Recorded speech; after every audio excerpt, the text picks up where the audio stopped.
So, kind of in a conclusion aspect here, I'd like you to help me out. NDI stands for Neurostim Design and Innovation. And here are kind of the 4 principles. So under our technology focus, what would we all say? What is our technology focus for this particular company? Mike? Your focus? Yeah, what's our technology focus?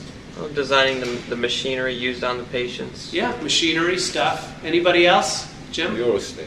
Neurostim, absolutely. We'll go with Neurostim. I like that one.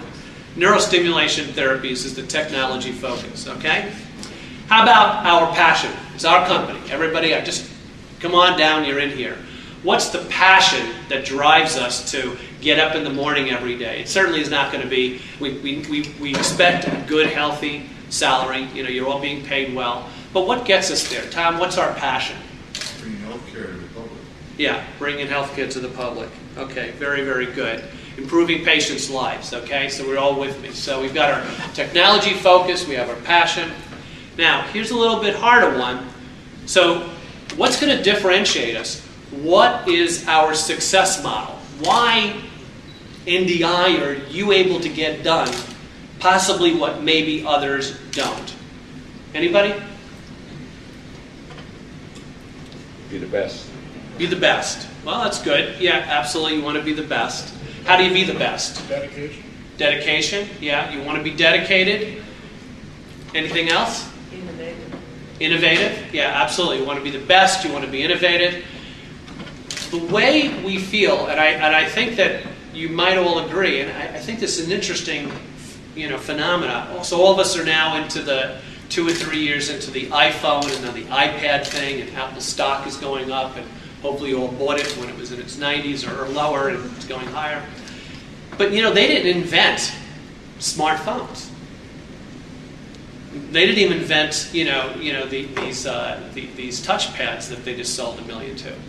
Somehow they figured this out, and I think we also have this in mind where we focus on customer needs, and the customer is not just the person receiving it. It could be the surgeon or clinician using it. It could be the third-party payer who has to pay for it, the insurance company. And so there's a variety of different customers that we always ask, what do you want? And that's in fact what we were doing for urology. There was products out there. We basically said, well, but doc, you're using these products. And they say, Jeff, no one's ever asked me. I tell them what I want, but no one ever asked me. So that's really our focus, is really focusing on those customer needs. And finally, Neurostim, what's the goal of the company? Last one. What's the goal of this company?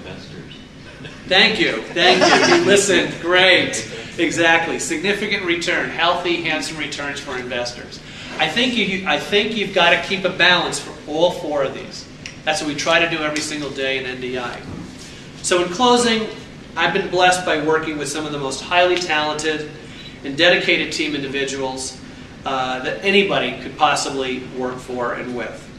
And through all our failures, and believe me, the failures were numerous compared to any successes. We honestly and openly worked with each other and overcame setbacks in order to achieve the stated objectives and goals that we wanted.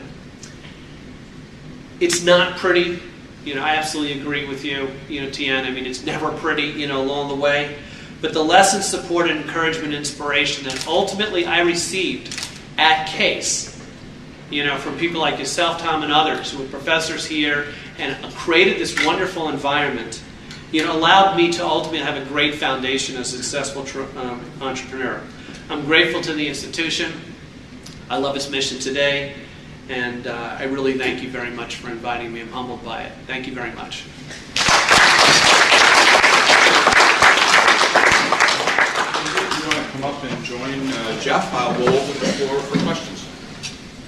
Any questions for T&D or for Jeff? Tom? Yeah, Tom. It sounds like you have more than one customer. Is that a fair statement? Yes. Yeah. Who are they and how did you identify them? What was the process? Was it easy? Was it difficult?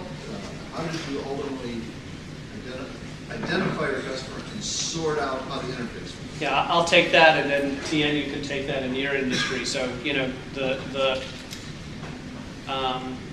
a little bit of a chicken and the egg. I mean, one is, do you have a business value proposition that you think that can change the way people think? And in the area of the story of the cats not peeing in the lab, we said, well, can you translate that over? Warren had never talked to a urologist. So we went over and started talking to urologists. Fortunately, there's the Cleveland Clinic and there's UH, a plethora of them. And we started just sitting down, and you wouldn't believe, Tom, when you actually ask someone like that, they're just going to open up. I mean, it was a floodgate. I don't like this, and this about what I do, and I need to, and this is what I think it should be. And ultimately, there were examples where we were coming up with the little pulse generator, the pacemaker thing. And finally, the doc said, "See this?" He showed up his thumb. "I just want to make a tiny little stitch right around the abdominal area where I'm going to put that thing. I'm going to open it up a little bit more with my thumb, and I want to put it. Can it be no more bigger than a thumb? Why is it always so big?" Then we had to start talking about who's paying for this stuff. Okay, and so we started started looking at what used to be HCFA, now CMS. Who are the payment? Where are the codes? If I go to a hospital and ultimately get a urologist to do this, the hospitals control everything. They are the ones that buy it. Okay, and if it's not going to be reimbursed, okay, so my insurance policy doesn't pay for it, the hospital's going to say no. So we had to start saying, if we develop this thing, what codes are out there that this could slip into?